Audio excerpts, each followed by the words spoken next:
InsyaAllah malam ni kita lanjut ke dengan satu hadis yang diriwayatkan oleh Imam Muslim dari Aisyah radhiyallahu anha. Beliau berkata,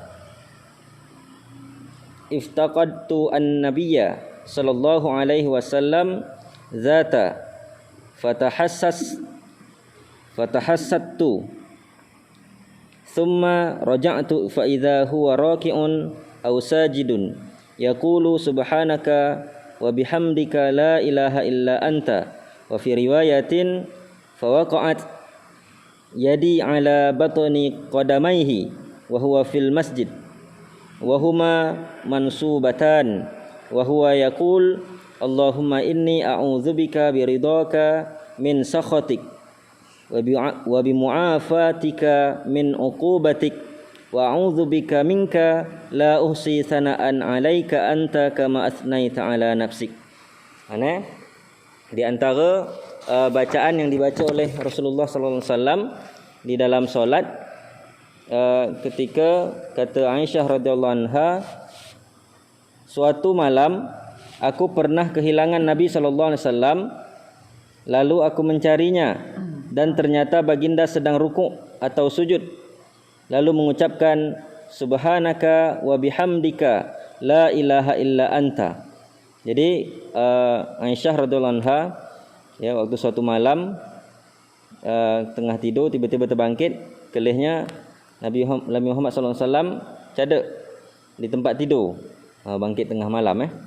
Kemudian didengar oleh Aisyah radhiyallahu anha ketika Nabi sallallahu alaihi wasallam sedang rukuk atau sujud, beliau membaca subhanaka wa bihamdika la ilaha illa anta.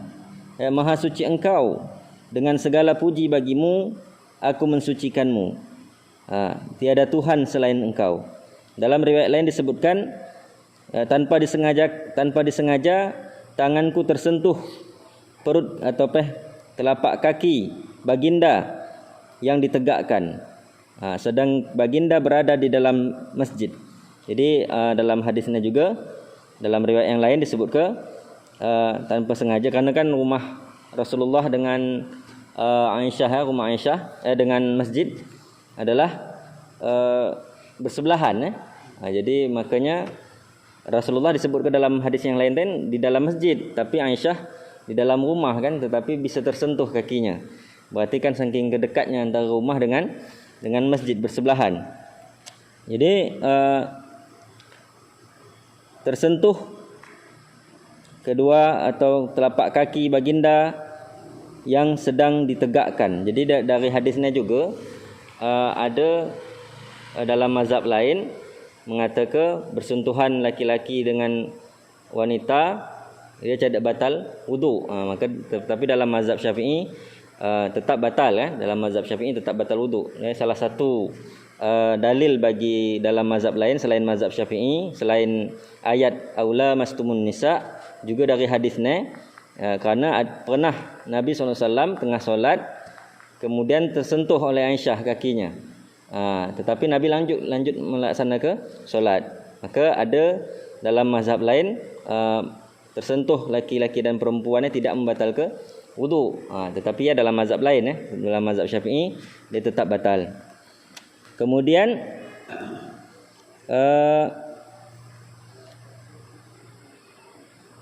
saat itu baginda membaca, jadi setelah yatin baginda membaca Allahumma inni a'udzubika biridhaka min sakhatik wa bi mu'afatika min uqubatik wa a'udzubika minka la uhsi sana'an 'alaika anta kama asnaita 'ala nafsik.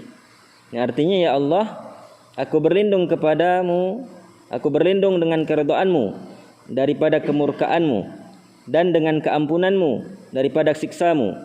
Aku berlindung kepadamu dari azabmu. Sesungguhnya aku tidak mampu memanjatkan pujian kepadamu seperti pujian yang engkau panjatkan untuk dirimu sendiri. Hadis riwayat Imam Muslim nomor 221. Jadi ini di antara doa yang dibaca oleh Rasulullah SAW dalam solat, dalam rukuk atau sujud, dikata Ibunda Aisyah radhiyallahu anha.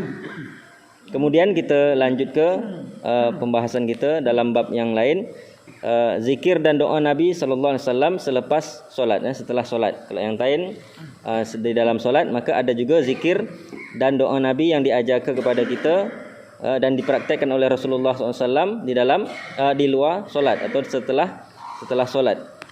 Imam Bukhari meriwayatkan dari Sa'ad bin Abi Waqqas radhiyallahu anhu bahawa Nabi sallallahu alaihi wasallam jika telah selesai menunaikan solat, baginda memohon perlindungan kepada Allah Subhanahu wa taala dengan membaca, Allahumma inni a'udzubika minal jubni wal bukhl wa a'udzubika min fitnatil qabr.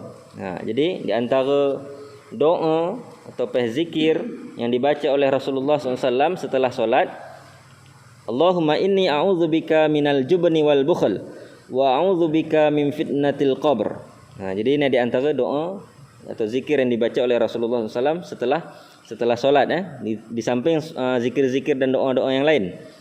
Jadi artinya, ya Allah, sesungguhnya aku berlindung kepadamu dari sifat pengecut dan kikir, minal bukhli minal jubni wal bukhl, dari sifat pengecut dan juga sifat kikir. Wa a'udzubika min fitnatil qabr, dan aku berlindung kepadamu dari siksa kubur. Dari siksa kubur. Jadi hadis ini riwayat Imam Al-Bukhari nomor 2822, 2822. Jadi ini di antara zikir atau doa yang dibaca oleh Rasulullah SAW setelah solat. Boleh kita amalkan. Allahumma inni a'udzubika minal jubni wal bukhl wa a'udzubika min fitnatil qabr. Ada juga kawan di riwayat lain, Allahumma inni a'udzubika minal jubni wal bukhl wa a'udzubika wa a'udzubika min fitnatil qabr wa a'udzubika, dan lain-lain. Ada macam-macam di hadis ni yang biasa oleh Rasulullah SAW dibaca. Kemudian Muslim meriwayatkan dari Abu Hurairah radhiyallahu anhu dari Rasulullah SAW, baginda bersabda, man sabbahallaha fi duburi kulli salatin salasan wa salasin wa hamidallahu salasan wa salasin wa kabbarallahu salasan wa salasin wa qala tamamal mi'ati la ilaha illallah wahdahu la syarika lah lahul mulku wa lahul hamdu wa huwa ala kulli syai'in qadir ghufirat khotayahu wa in kanat mithla zabadil bahr. Luar biasanya salah satu zikir yang diajar oleh Rasulullah SAW setelah solat, yang artinya barang siapa yang setiap kali selesai menunaikan solat bertasbih 33 kali, tasbih bacaan subhanallah, kemudian bertahmid 33 kali, tahmid bacaan alhamdulillah 33 kali, dan bertakbir 33 kali, takbir Allahu Akbar, Allahu Akbar 33 kali. Dalam hadis yang lain ada yang menyebut ke takbirnya 34 kali. Artinya jadi 100. Tapi kalau yang ni 99 digenap ke dengan yang ke 100-nya digenap ke dengan la ilaha illallah wahdahu la syarikalah lahul mulku wa lahul hamdu wa huwa ala kulli syai'in qadir. Tiada Tuhan melainkan Allah, Dia yang Maha Esa, tiada sekutu baginya, hanya miliknya lah semua kekuasaan dan pujian dan segala pujian. Dia Maha berkuasa atas segala sesuatu. Siapa yang membaca doa ni, zikir ni, maka niscaya dosa-dosanya akan diampuni meskipun sebanyak buih di lautan. Khufirat khotayahu wa in kanat misla zabadil bahri. Diampun ke dosanya walaupun sebanyak buih di lautan. Hadis riwayat Imam Muslim nomor 597. Kemudian mungkin kita baca satu hadis lagi.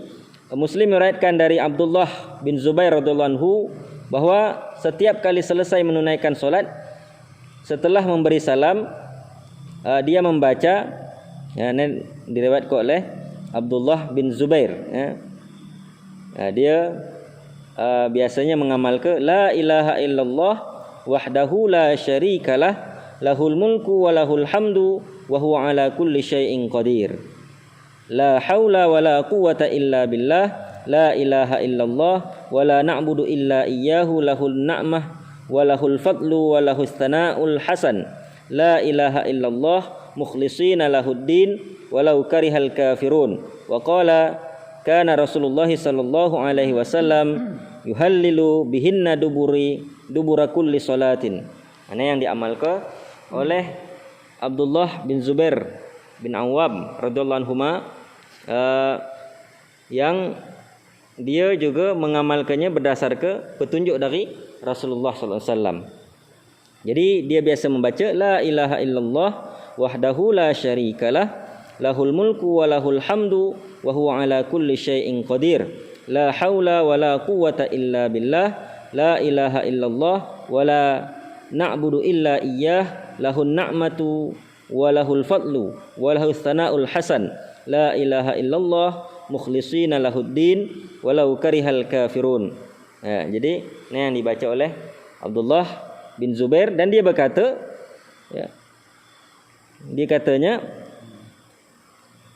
wa kana Rasulullah sallallahu alaihi wasallam yuhallilu bihinna dubura kulli salatin. Rasulullah membaca zikir neten setelah solat selesai solat.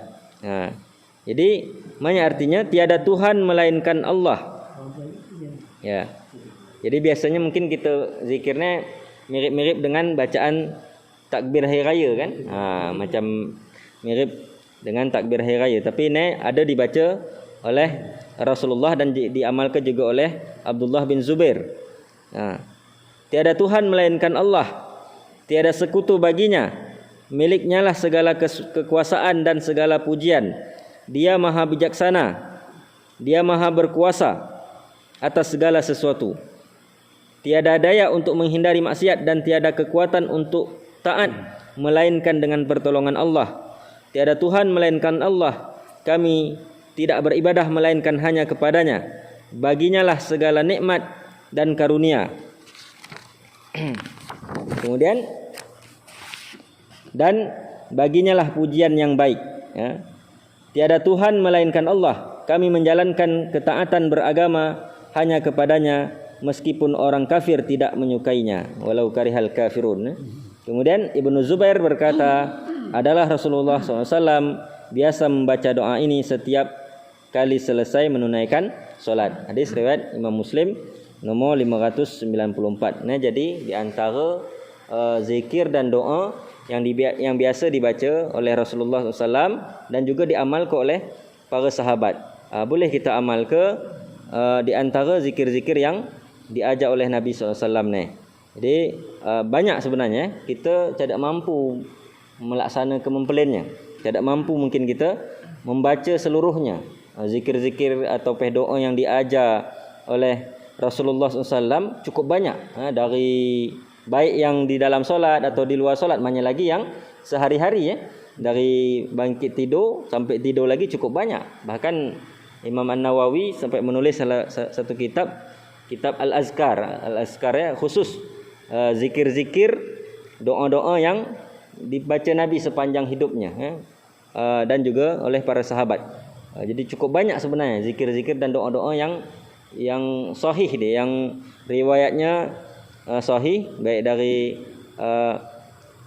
riwayat Imam Bukhari, Imam Muslim ataupun riwayat-riwayat yang lain yang statusnya sahih yang boleh kita amalkan dan mendai kita amalkan kalau memang kita mampu mengamalkannya. Tetapi minimal kalau kita tidak mampu mengamalkan mempelainya, jangan kita tinggalkan mempelainya.